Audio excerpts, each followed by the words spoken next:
आदेश दिया उस रोल को निभाते हुए मैंने अपनी बातों को रखा और कहा, अपने जो भी मेरी जिम्मेदारी थी विपक्ष में रहते हुए उसे पूरा किया।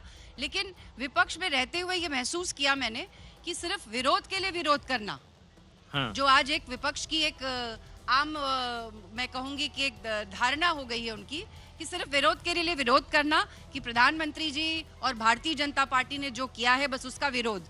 लेकिन आप क्या करेंगे, आपने क्या किया है, इसका कोई अता पता नहीं है। तो सिर्फ उसी पर नैरेटिव लेकर के मेरे ख्याल से लड़ते लड़ते करते करते आज मैं देख रहे हैं जैसे कि मुझे एग्जांपल के साथ मनोज जी सामने खड़े हैं ना, बताइए ना भाई, आप तो खुद समाजवादी पार्टी में रही हैं, क्या मतलब नैरेटिव के लिए नैरेटिव, लड़ने सिर्फ नाम के लिए लड़ाई, मुद्दा है नहीं, क्या कहना चाहिए? आपने 22 में देखा अभी किस तरीके से मुद्दे उठाए गए, बातें की गई और माहौल बनाया गया। लेकिन आपने देखा कि जब धरातल पर आए, जब असली लड़ाई शुरू हुई तो कहां पर क्या असली में क्या समीकरण रहे वो सामने सबकी जनता के आ गए। तो वैसे ही ठीक मैं क्या समझती हूँ कि देखिए सिर्फ मुद्दों से आप बस झूठ भटकाव की बातें करके, मुद्दे फैला करके और सिर्फ मुद्दे लेकर, लेकिन शालिनी जी बुरा मत मानिएगा, फिर प्रतीक भाई फिर मतलब हम राजनेताओं को सवाल कड़वे लग सकते हैं। कुछ नहीं, वो हृदय परिवर्तन है। देखिए ना भाई, ये तो फिर अवसरवादिता नहीं हुई शालिनी जी, मतलब बुरा मत मानिए तो अवसरवादिता हुई। कांग्रेस से समाजवादी पार्टी से बीजेपी, अब बीजेपी के बाद अगली भी कोई पार्टी, मतलब जो पार्टी जीतती हुई नजर आती है आप। अरे भाई अमन जी, आप चैनल बदल सकते हो, ये चैनल से वो चैनल, ये चैनल से वो चैनल। शालिनी जी पार्टी नहीं बदल सकती है, हृदय परिवर्तन नहीं हो सकता क्या? हृदय परिवर्तन हो। जहाँ तक आपने अवसरवादिता की बात की, तो मैंने अपनी राजनीति बनारस से शुरुआत की है और जो भी अवसर मुझे जिस पार्टी ने दिया उसमें आप इस बात को मानेंगे कि मैंने अपनी पूरी निष्ठा और ईमानदारी से उनके साथ कार्य करते हुए जो पोजीशन उनकी नहीं थी कभी भी और जिससे वो बहुत पीछे थे, दोनों ही बार मैंने वो साबित करके दिखाया है। यूपी में 80 में से कितनी? पॉइंट पर आते हैं सीधा, यूपी में 80 में से कितनी? ये कहिए कि कितनी नहीं, कितनी नहीं, चलिए बता दीजिए। मुझे लगता है कि 2-4 छोड़ दें आप, 2-4 छोड़ देते हैं। 2-4 छोड़ दीजिए। कौन से छोड़ रही हैं आप? उससे ज्यादा और कहीं कुछ नहीं। कौन सी छोड़ रही हैं आप? अब ये तो मुझे लगता है कि ये मेरे ख्याल से हमारे जो विपक्षी है उन लोगों को डिसाइड करने दीजिए। नहीं बताएंगे ना, वो तो फिर 80 में से 80 बताएंगे। देखिए जो कैंपेन जो चल रही है, आप मैनपुरी छोड़ रही हैं, तैयारी चल रही है, मैनपुरी छोड़ रही हैं, डिंपल यादव। मैं तो एक भी नहीं छोड़ रही हूँ। अभी आपने बोला 2-4 छोड़ रही हूँ। मैं नहीं छोड़ रही हूँ, लेकिन लोकतंत्र में सबकी बात होनी चाहिए, सबको लेकर चलना चाहिए, सिर्फ अपनी, क्योंकि हम तानाशाह नहीं है और सबकी बात लेकर के चलते हैं। सवाल उधर ही से शालिनी जी से पूछे चले जा रहे हैं। अरे वो कह दिया उन्होंने, आप भी तो कैलकुलेशन आपसे पूछे, आप बताओ कितने आ रही हैं? कितने आ रही हैं? नहीं, मैं चुनाव लड़ रहा होता तो बताते ना। अरे तो आप भी तो बता तो सभी कर रहे हो। मैं चुनाव लड़ रहा था, प्रतीक भाई बता देता। बताओ शालिनी जी को, आप बिल्कुल घूम आप रहे हैं।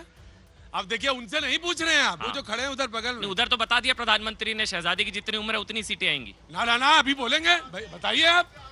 मनोज भाई अभी जब बारी आएगी बताना, प्रतीक आपके पास जब बारी आएगी तब बोलोगे। अभी चलिए मनोज भाई, प्रधानमंत्री ने अभी थोड़ी देर पहले कहा है कि जितनी शहजादे की उम्र है, कितनी है वैसे, कितनी उम्र है? 52-53। हाँ, मतलब वो कह रहे हैं, प्रधानमंत्री कह रहे हैं कि उतनी, मतलब उससे भी कम सीटें आएंगी। बताइए मनोज भाई। प्रधानमंत्री जी जब शुरू किए चुनाव तो बोले अब की बार 400 पार। अभी कभी किसी सभा में आपने सुना जिसमें वो बोले हों? आप तो बहुत सीनियर जर्नलिस्ट हैं, किसी सभा में नहीं बोल रहे हैं, क्योंकि 400 पार का 150 पार होने में संकट है। आप ये समझिए कि प्रधानमंत्री जी की कॉन्स्टिट्यूएंसी है बनारस में, प्रधानमंत्री जी की कॉन्स्टिट्यूएंसी है, जो भी उन्होंने वादा किया। अब ये कह रहे हैं कि मेरी माँ गंगा ने गोद ले लिया, नाला यहाँ भी बह रहा है सामने घाट का और इधर से भी आ रहा है। तो भाई गोद लिया तो क्यों माँ को गंदी कर रहे हो? सवाल इस बात की होनी चाहिए कि आप गंदी क्यों कर रहे हो। और आप भी घूम रहे होंगे और प्रतीक भाई भी घूम रहे हैं, वो स्वीकार करें न करें, लेकिन जिस तरीके के 3 चरण का चुनाव हुआ है जी, 2 बार लखनऊ में मीटिंग हो चुकी है, एक दिन नड्डा साहब लिए, एक दिन शाह साहब लिए, आज फिर शाह साहब यहाँ आ गए, योगी जी आ गए। अरे भाई, जब बनारस में इन लोगों ने नारा दिया कि प्रधानमंत्री जी अब की बार 10 लाख वोट से जीतेंगे, बीच में नहीं, पूरा बोलने दीजिए। ये बहुत गलत बात ना, ये बहुत गलत बात है, दीजिए। विपक्ष को बोलने का हक बोलने है। दीजिए पूरा। हाँ। अब बताए ना कोई भाजपा का नेता कि 10 लाख से कब जीत रहे हैं। अरे आप बताओ। रुको, अच्छा रुको। हाँ। हाँ बोलो, कितनी देर से बोल रहे हो? आप बोल रहे हैं कि हम लोग 10 लाख पार से नहीं जीतेंगे। आज तक कांग्रेस का जो विपक्ष है, एक कार्यकर्ता सड़क पे नहीं दिखता है, ना कोई कार्यालय है आपका, कुछ लगता ही नहीं है कि आप कहीं चुनाव भी लड़ रहे हैं। और आप बोल रहे हैं हम लोग, देखिए मैं आपसे वादा करता हूं 10 लाख वोट से यहाँ प्रधानमंत्री जीतेंगे और पूरे देश में एक बहुत बड़ा इतिहास काशी की जनता देगी। नहीं, भगवत आराधना कम करते हो, डराते ज्यादा हो हमको। तुम डराया ना करो जी। अमन अमन अमन ना, आप सवाल बताइए। बोलने का हक वो है। कह रहे प्रधानमंत्री मतलब 150 पार होना भी मुश्किल है। ये तो आपने देखा होता पिछले चुनाव में ये लोग भी 400 पार जा रहे थे, और हकीकत क्या हुई वो तो आप कहने दीजिए। मैं कह रही हूँ ना आपसे कि अभी अभी इन्होंने माँ गंगा की बात की जी, एक एक करके। हाँ। तो अभी अभी आपने देखा कि इन्होंने माँ गंगा की बात की है। तो मैं आपको बताना चाहूंगी कि नमामि गंगे प्रोजेक्ट जो है वो पूरे विश्व में जो 10 पर्यावरण को लेकर के जो बड़ी पहल हुई है उनमें से माना गया है, और संयुक्त राष्ट्र ने उसको उसके लिए उसका भारत का समझ लीजिए उसका उन्होंने बहुत उसका उत्साहवर्धन करते हुए उसको ये माना है कि अब उसमें से संयुक्त राष्ट्र से वहाँ परामर्श और वित्तीय सहायता भी वो यहाँ पे देगी। तो आज मुझे आप ये बताएं कि आज से पहले नरेंद्र मोदी जी के विजन्स के जैसे नेता के पहले क्या कोई ऐसा भी नेता या पार्टी रही है जिसने पर्यावरण के लिए कुछ सोचा हो? शालिनी जी, बात यह है कि नरेंद्र मोदी को लेकर ये आज ही विपक्ष की तरफ से कहा गया कि अगर अब इस बार प्रधानमंत्री जीत गए, प्रतीक भाई सुन रहे हैं ना? हाँ, बिल्कुल सुन रहा हूं। इस बार अगर प्रधानमंत्री जीत गए तो अगली बार से चुनाव ही नहीं होंगे, संविधान खत्म कर दिया जाएगा, सारे विपक्ष के नेताओं को जेलों में डाल दिया जाएगा, और एक और चुनौती दी गई कि योगी आदित्यनाथ को भी 2 महीने में मुख्यमंत्री पद से हटा दिया जाएगा। वो चुनौती बन रहा है प्रधानमंत्री के लिए। जिस तरह वरिष्ठ नेताओं की राजनीति खत्म की गई, सारे नेताओं का जिक्र किया, आडवाणी से लेकर वसुंधरा राजे सिंधिया, शिवराज सिंह चौहान, सारे नेताओं की जो राजनीति खत्म की गई, योगी आदित्यनाथ को प्रधानमंत्री बनते ही 2 महीने के अंदर अंदर सीएम पद से हटा दिया जाएगा, बकौल अरविंद केजरीवाल। चलिए मैं नाम ले लेता, बताइए। देखिए, ये मेरा सुझाव ये है कि पिछले चुनाव में भी यही देखा गया कि हमें क्या करना है ये ना बता के आप ये बताएं कि आप क्या करेंगे। सबसे पहले पिछली बार भी आपने मुंह की खाई थी और इस बार भी उसके लिए तैयार रहिएगा। और जहां तक बात है कि देखिए, भारतीय जनता पार्टी सिर्फ अपने लक्ष्य पर, विकसित भारत का जो हमारा एक लक्ष्य है, इन 10 वर्षों में उसी को लेकर के चल रही है। आज जहां पर आप खड़े हैं वो सिर्फ भारत में नहीं, आज हमारा काशी जो है वो पूरे विश्व में एक मॉडल बना है। और जहां आप कहते हैं रोजगार की बात करते हैं, तो आज आप इसी मॉडल की बात लेकर के देखिए। जिस तरीके से हमारे प्रधानमंत्री जी काशी के सांसद का विजन का ही नतीजा है कि आज काशी जो एक पर्यटन, धार्मिक पर्यटन का उदाहरण लेकर के रोजगार का एक शालिनी जी, मंदिर मंगल सूत्र से आगे नहीं बढ़ रहे हैं आप लोग, ये आरोप लगता है वहां से। राम मंदिर और मंगल सूत्र, मुसलमान हिंदू पाकिस्तान। मैं आपसे बातों की और मुद्दों की बात नहीं कर रही हूँ, मैं आपसे उन बातों को रख रही हूँ कि जो विपक्ष उठाता रहा है कि अगर आप देखें, काशी को ही देख लें, अगर आप राम मंदिर एक ही मुद्दा है। आप बनाते हैं उसको। अच्छा, हम बनाते हैं, आप बना रहे हैं मुद्दा। अच्छा देखिए, विपक्ष बना रहा है उसे मुद्दा। देखिए ये सब नौजवान खड़े, क्या नाम तुम्हारा? अच्छा तुम इतना बताओ, हल्ला क्यों मचाते हो पीछे से? तुम बहुत हल्ला मचा है, बोलो क्या कर रहे हो? क्या कहाँ पे हो? क्या कोई परिचय है? बोलो। मैं काशी हिंदू विश्वविद्यालय का छात्र हूँ। मेरा सवाल ये कि काशी हिंदू विश्वविद्यालय में छात्र संघ की मांग पर कई बार पूछोगे ये सवाल।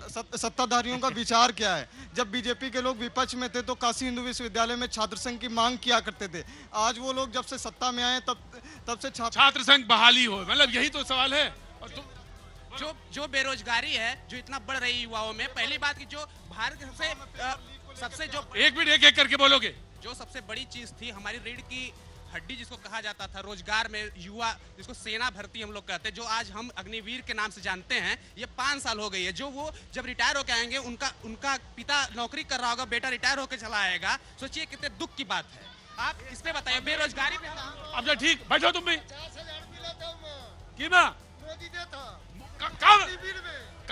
अग्निवीर में कौन देता है? मोदी। अब बैठो बैठो। ठीक है, चलिए बताइए मनोज जी। ठीक है, एक प्रतीक आ रहा हूं। मनोज जी, राम मंदिर से आप लोगों को क्या प्रॉब्लम है? ये बार बार सवाल उठता है। वो अगर राम मंदिर का मुद्दा उठाते हैं तो आप लोग भी तो वहां से लूज बोल देते हैं, वहां छक्का पड़ता है। राम मंदिर से क्या प्रॉब्लम है? राम गोपाल जी, राम गोपाल जी को, राम गोपाल जी ने क्या कह दिया ऐसा? बेकार का मंदिर है। कुछ नहीं कहा ऐसा। मैं सुना देता हूँ बेकार का मंदिर। मैं सुना देता हूँ आपको। उन्होंने कहा है, सुनिए, उन्होंने कहा बेकार का मंदिर है। देखिए, आप बात सुनिए, जनता की जो बात आ रही है उसकी बात करिए। नहीं, पहले बताइए। नहीं, आपने राम मंदिर नहीं बनाया। आपने मेरे से एक मिनट मनोज भाई, आपने मेरे से पूछा किसने कहा बेकार का मंदिर है? हाँ जी, वास्तु ठीक नहीं है। अच्छा, जब टेंट में थे राम तो वास्तु ठीक था? कौन? जब प्रभु राम टेंट में थे तब वास्तु ठीक था। आपका एहसान जब मंदिर है तोड़कर बाबरी बनाई है? तो फिर बाबरी आपका एहसान है कि भाजपा का एहसान है? तो फिर बेकार का कैसे हो गया मंदिर? किसका है भाई? वो मंदिर से प्रॉब्लम क्या है? राम गोपाल यादव यादव जब बात कर रहे हैं, आप भाजपाइयों की तरह झूठे मैं राम भक्त की तरह बात कर रहा हूँ। मैं भी राम भक्त हूँ। तो फिर बेकार का मंदिर है, बताइए। कौन बोल रहा है भाई? राम गोपाल यादव। तो दर्शन करने क्यों नहीं गए थे? हुआ कुछ बोल दे। हाँ जी, सुप्रीम कोर्ट के आदेश पर मंदिर बना है जी, जितना हक मेरा है जी, वही खड़े रहिए। तो बेकार का मंदिर है। लेकिन बेकार का मंदिर है। लेकिन बेकार का मंदिर है। शंकराचार्य को नहीं बुलाया किसने? तो बेकार का मंदिर है। द्रौपदी मुर्मू राष्ट्रपति है, नहीं बुलाया किसने? आपने बेरोजगारी द्रौपदी की मुर्मू बात गई है वहाँ कौन पर। नहीं करता है? महंगाई की बात कौन नहीं करता है? कौन नहीं करता है भाई? जी, अब सवाल पूछ सकता हूं मैं? भाइयों से ये बुलवा के दिखाइए जो यहाँ मंच पर आपके आते हैं जी, कि अब की बार 400 पार। पहले बेकार का मंदिर है, इस पर बताइए। ये गलत बोला ना? नहीं बोलना चाहिए था ना राम गोपाल यादव। मैं तो ये बात ही नहीं कह रहा हूँ जी, गलत बोला ना। उन्होंने, हर आदमी की अपनी इच्छा होती है। किसी को मोदी पसंद है, हमको नहीं पसंद है उनकी नीतियां। अच्छा, किसी को मंदिर पसंद है तो बेकार का मंदिर बोल सकते हैं? कौन बोला बेकार का मंदिर? राम गोपाल यादव। आप देखिए, ऐसा है अमन सुना दूं मैं आपको? सुना दूं? मैं भी सुना दूं आपको? मैं यही मैं भी काम सुना करता देता हूं मैं हूं, सुन तो आपको। लीजिए ना। सुना है ना? आप ये मत सुनाइए, मैं बता रहा हूँ क्या बोले वो। जी, क्या बोले? उन्होंने कहा कि वास्तु उसका ठीक नहीं है। बेकार का मंदिर है, वास्तु ठीक नहीं है। वास्तु ठीक नहीं है। अच्छा, एक बात बताइए, चलिए मैं आपसे सवाल पूछता हूँ। जो मंदिर तोड़कर बाबरी बनी, उस बाबरी का वास्तु ठीक था? आप थे? आपके अंदर चुनौती है? आप थे? अच्छा, अब आप बोल दीजिए फिर मंदिर तोड़कर नहीं बनी। आप थे जब तोड़ के बना था? नहीं बनी थी फिर? आप थे? नहीं बनी थी? अरे आप थे। अच्छा, नहीं थी? हम कह रहे हैं आप नहीं थे। बनी। चलिए मुझे गलत साबित करिए। मंदिर तोड़कर नहीं बनी मस्जिद। मंदिर तोड़कर नहीं बनी मस्जिद। आप सुप्रीम कोर्ट के आदेश का भाजपाइयों की तरह अपने नहीं बनी मंदिर तोड़कर मस्जिद। सुप्रीम कोर्ट के आदेश का भाजपाइयों की तरह अपने फेवर में मत लीजिए डिबेट में। बताइए शालिनी, तर्कों पे बात करिए, कुछ बेरोजगारी पे बात करिए, बनारस हिंदू यूनिवर्सिटी में लड़कियों की इज्जत लूटी जा रही है उस पे बात करिए भारतीय जनता पार्टी के IT सेल द्वारा। उसकी बात करिए। मनोज भाई आराम से मनोज भाई, अरे वो सब अपने ही है। आराम से प्रतीक। हाँ, तो काहे इतना सीना फाड़े दे रहे थे? इनके नेताओं के क्या पहले बात सुना करो और चुपचाप रहा करो, ठीक है? कायदे कानून। क्या नाम है तुम्हारा? राजीव सिंह पटेल। तो मतलब पटेल तो खोपड़ी थोड़ी नाचने लगोगे। आराम से बोला करो सवाल। हाँ बोलो, क्या है? इनके नेताओं के किन के नेता के? सब नेता जो अभी राष्ट्रीय अध्यक्ष है उनके पास फातिया पढ़ने के लिए टाइम है, राम मंदिर में दर्शन करने के लिए टाइम नहीं है, शहादत में चले जाते हैं। ठीक है। इधर कौन सवाल था? हैं? कौन? अब आप नहीं है, पहले थे। कौन? वो तन और मन से सपा से हैं, मजबूरी में चली गई, वो अलग बात है। अरे आप तो ये शालिनी जी बताइए भाई, वो सवाल दोबारा दिलवाइए एक बार, सुना नहीं शालिनी जी ने। अरे वो गरिमा रखनी चाहिए किसी भी जी, बताइए। बैठो जी, बताइए शालिनी जी। देखिए, राम मंदिर की जो बात कर रहे हैं और ये बार बार कहते हैं कि आप श्रेय, देखिए हम कभी श्रेय नहीं लेते, हम तो शुरू से ही स्पष्ट थे।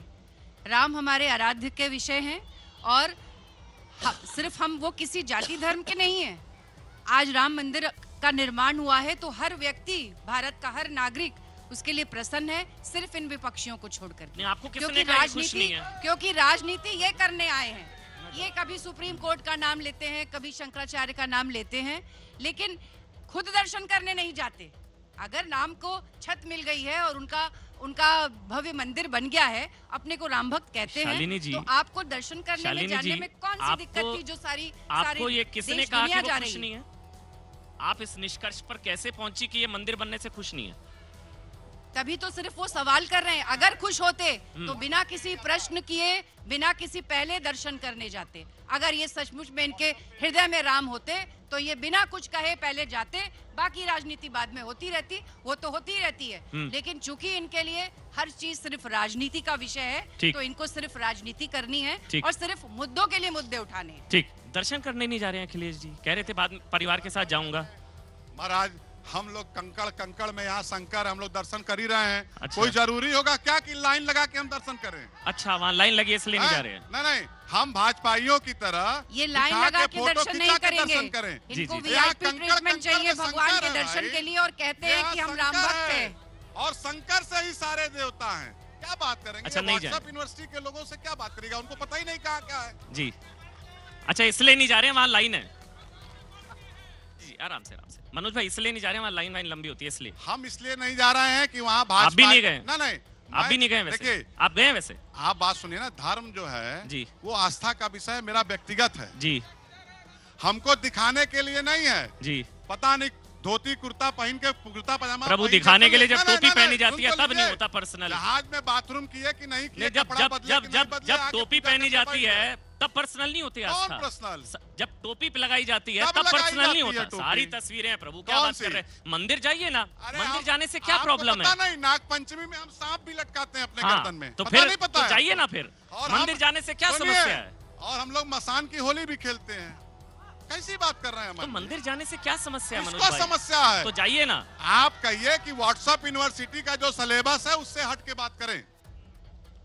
मंदिर नहीं जाते? अरे भाई कौन कह रहा नहीं जाते हैं? क्यों नहीं जाएंगे मंदिर? हम गए हैं क्या? अरे भाई हम क्यों नहीं जाएंगे मंदिर, आप ये बताइए। शालिनी जी, आपको क्यों लगता है वो नहीं जाएंगे? जाएंगे ना, जब जाना होगा जाएंगे। मुझे लगता है कि ये विषय हम लोगों को जो करना था, जो हमारा वादा था, वो हमने पूर्ण किया है और उससे सारी देश की दुनिया ही नहीं पूरे दुनिया के लोग उससे खुश हैं और उस पे भाजपा की सरकार पे, भाजपा के नीतियों पर मुहर लगा रही है बार बार। हमें इसमें बहस नहीं करनी है। आपका इसमें मन लगता है आप करते रहें। हमने उस मंदिर को देख करके अब हम आगे बढ़ गए हैं और हम आगे की बात कर रहे हैं। जो 10 साल में हमने किया, अब हम उसके आगे क्या करेंगे, हम उसकी बात को लेकर के हैं। लेकिन आप उसकी बात ना करके आप अभी वहीं पे राम मंदिर पे और पुराने चीजों पर ही टिके हुए हैं। मनोज भाई, सवाल मेरा ये है कि समाजवादी पार्टी ने पिछली बार वाराणसी सीट में अच्छा कंपटीशन, एक तरीके से नंबर 2 पर शालिनी जी रही थी समाजवादी पार्टी। यही संभवतः अमेठी में भी हुआ था, जो समाजवादी पार्टी नंबर 2 पर थी। लेकिन दोनों सीटें कांग्रेस के खाते। अमेठी तो राहुल गांधी लड़ भी नहीं रहे। आपको नहीं लग रहा कि समाजवादी पार्टी को वाराणसी सीट लड़नी चाहिए थी? समाजवादी पार्टी को अमेठी लड़नी चाहिए थी, जो कांग्रेस के खाते में चली गई? मनोज भाई, आपने दोस्ती किया किसी से? बहुत दोस्त क्यों, क्या बात कर रहे हैं? दोस्ती किया है तो उसमें शर्त होती है? जी, दोस्ती में शर्त नहीं होती है। दोस्ती में दोस्त जो कहता है वो किया जाता है। भले अपना नुकसान हो जाए, अपना फायदा होता रहे, लेकिन दोस्त कहेगा कि भाई मेरा मन ये है तो ठीक है भाई, तेरा मन ये है तो लड़ो। तो ये दोस्ती अभी जब मध्य प्रदेश और अभी विधानसभाओं के चुनाव थे और वहाँ डंके की चोट पर एक दूसरे पे आरोप लग रहे थे, तो वो कहाँ चली गई थी? अब आप तो ये बात मत करिए, इसलिए कि आप खुद हमारे साथ नारा लगाती थी, यहीं पर आप बोलती थी मोदी जी के खिलाफ। आपने तो कम से कम मत बोलिए। आप जो दोस्ती की बात कर रहे हैं, आप जो दोस्ती की बात कर रहे हैं, उसका जवाब सुन लीजिए। अच्छा, जो खुद ही हर बार घर बदल के आता, उस क्या सवाल करना भाई? इस तरीके का सवाल मत करिए आप। घर किस लिए बदलना पड़ता है, इस पर भी विचार मंथन कर लीजिएगा। किस लिए बदलना पड़ा? किस लिए बदलना पड़ा? नहीं है आपके। आज आप देख रहे हैं कि किस तरीके से जो पार्टी नहीं, लेकिन जिस पार्टी ने आपको प्रधानमंत्री नरेंद्र मोदी के सामने उम्मीदवार बना दिया, बताएंगे कि आप तो फिर क्यों बदलना पड़ा?